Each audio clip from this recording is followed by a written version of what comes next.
Ginaprobaran han gobyerno probinsyal han Eastern Samar ang 69.57% nga pagduganghan pondo para ha Eastern Visayas Regional Athletic Association IVRA 2026 ngayon na inumabot na 15.6 million pesos ha ilarumhan liderato ni Governor Ralph Vincent Ivardoni. Ha naglabay nga IVRA 2025, 9.2 million pesos la nagastuhan probinsya. Pinagyan paghataasan alokasyon gina nga tuig ginalauman nga sisiguro ang kaimsog, kaupayan, ngan kaandaman han mga delegado nga nagre-representarhan probinsya ha regional nga kompetisyon.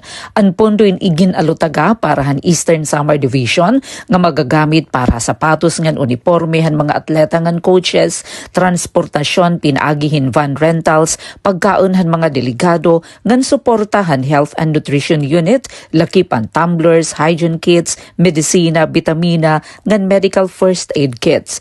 Ang IVRA 2026 nga may tema nga Lihok Rehiyon 8, isang puso, isang laban, isang tagumpay, inagtikang Marso 1 tubtob Marso 7, Habaybay City, Leyte. Sumalakan Mr. Abner Aclao, Senior Education Program Specialist, nga Division Information Officer, ang probinsya may ada 789 nga delegasyon, gagintatawag nga Valiant Hawks. Ginkukumponer han 222 elementary athletes, 121 nga lalaki ngan 101 nga babae.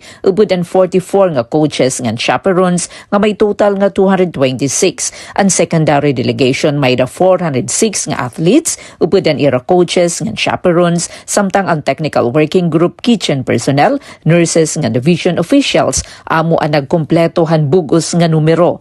Samtang pinaagi hini nga inisyatibo, ginpapakita han gobyerno probinsyal han Eastern Samar, ang padayon nga suporta, hakahimsog, moral ngan kaupayan han mga atleta, samtang ginrepresentara nira ang probinsya ha IVRA 2026. Para Habagong Pilipinas, Penelope Pumida, Radyo Pilipinas, Radyo Publiko, Borongan.